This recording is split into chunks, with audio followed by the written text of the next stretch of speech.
Hello hello hello. तर झाले असे की हा सुंदर व्ह्यू बघतच आम्ही उठलो. मस्त म्युझिकल ब्रेकफास्ट केला आणि निघालो. आज कुठे जायचे, काय एक्सप्लोअर करायचे काहीच माहीत नव्हते. विदाऊट प्लॅनच आम्ही निघालो. आज सगळे छोटे छोटे गावं एक्सप्लोअर करूयात असे निघाल्यावर ठरवले. जाताना कॉमिकजवळ थोडा स्नो मिळाला. तिथे थोडा टाईमपास केला आणि मग आम्ही पोचलो लाहोलला, जिथे मोठा बुद्धा स्टॅच्यू आहे. मस्त आयकॉनिक असा माउंटेन फेसिंग हा स्टॅच्यू कमालीच्या लोकेशनवर आहे. ध्यानावस्थ बसलेला आणि 1000 वर्ष जुना असा हा विशाल बुद्धांचा स्टॅच्यू शांती आणि स्थिरतेचे प्रतीक आहे. गर्दी नव्हतीच, सो छान फोटोज आणि व्हिडिओज घेता आले. त्यानंतर आम्ही आलो वर्ल्ड्स हायेस्ट रेस्टॉरंटमध्ये, जे कॉमिक विलेजमध्ये आहे.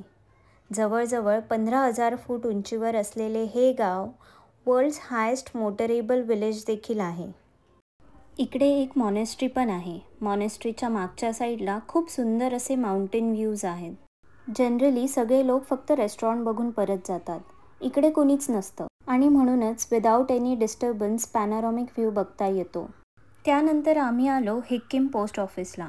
हे वर्ल्ड्स हायेस्ट पोस्ट ऑफिस आहे. माझ्या आयुष्यातील पहिलं पत्र मी इथे लिहिलं आणि पोस्ट केलं. आय होप ते करेक्ट ॲड्रेसला पोचेल. आजच्या दिवसाचा शेवट आम्ही केला काझा मार्केटमध्ये असलेल्या या क्यूटच्या अशा कॅफे पितीने. इथे आम्ही सूप, मोमो, इमादाची आणि काही पेस्ट्रीजवर डिनर म्हणून ताव मारला. आणि हो, ॲक्च्युअल डिनर हॉटेलवर रेडीच होता.